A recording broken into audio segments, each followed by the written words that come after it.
Hi, I'm Scott Hetrick. We're here in Santa Monica, California. We're about to talk to the Brothers Strause about the Blu-ray edition of their new movie, AVPR, or Alien vs. Predator Requiem, in their offices at their visual effects house, Hydraulics FX. I'm Greg Strause. And I'm Coen Brothers.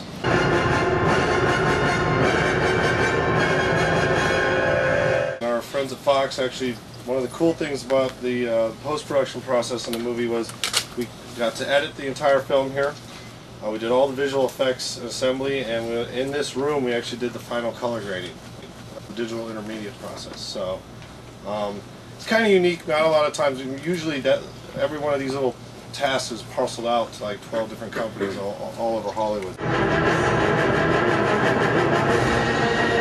In that screening room where you just watched all the reels play, because that's a full Barco 2K projector, we make sure that, because we know that the visual effects work, that even stuff that really good companies did only 6-7 years ago, don't hold up in high def as well. They look good on film because the print, things get crushed into blacks and it looks fine. There's a certain softening from release print, so HD is quite a bit sharper than the image quality you see in the theaters. Yeah. You don't get away with any tricks. You know that people are going to be at home with a Blu-ray. They can pause on it and look at your work. That's why every shot was watched digitally at 2K, 22-foot screen. So it was like, just make sure if it looks good there, we know if it gets compressed in Blu-ray and goes down the stream, that it'll look good on film, it'll look good and kind of on all the other delivery mediums.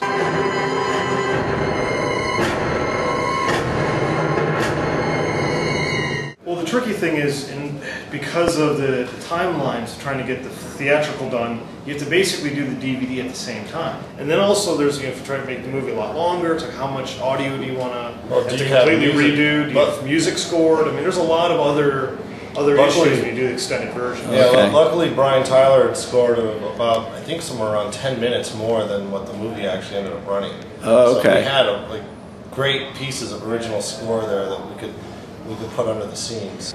But that's not always the case, so sometimes you end up with this scene and then, no one wants to spend $500,000 to bring the orchestra back, because that's kind of what it costs to bring all the players. It's a huge undertaking just doing the score, so you can end up with great scenes and having to use canned music or something.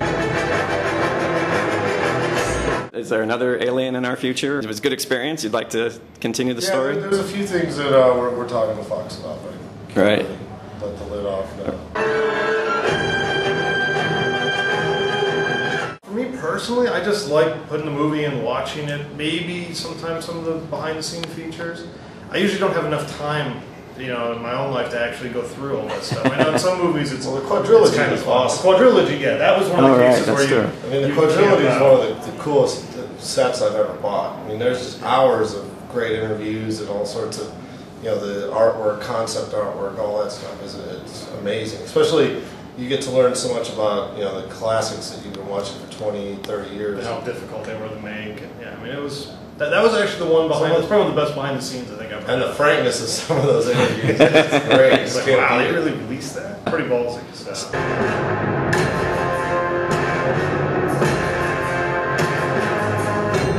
What's your favorite Blu-ray discs? Pirates 3. The behind the scenes stuff I thought was pretty, it's pretty cool. Even for guys in the industry, I was like, oh wow, that's pretty interesting how they did some of that. I have to say Mission Impossible 3. I don't, just the picture quality, the audio, the mix, everything on it, just thing looks absolutely beautiful.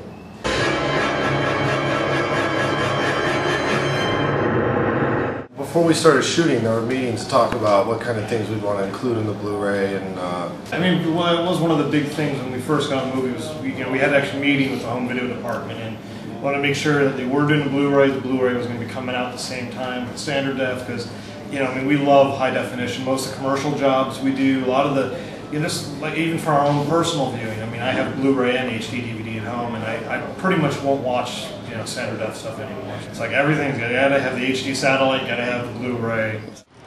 Our thanks to the Brothers Strause. I'm Scott Hetrick in Santa Monica. We'll see you next time here on HollywoodandHighDef.com.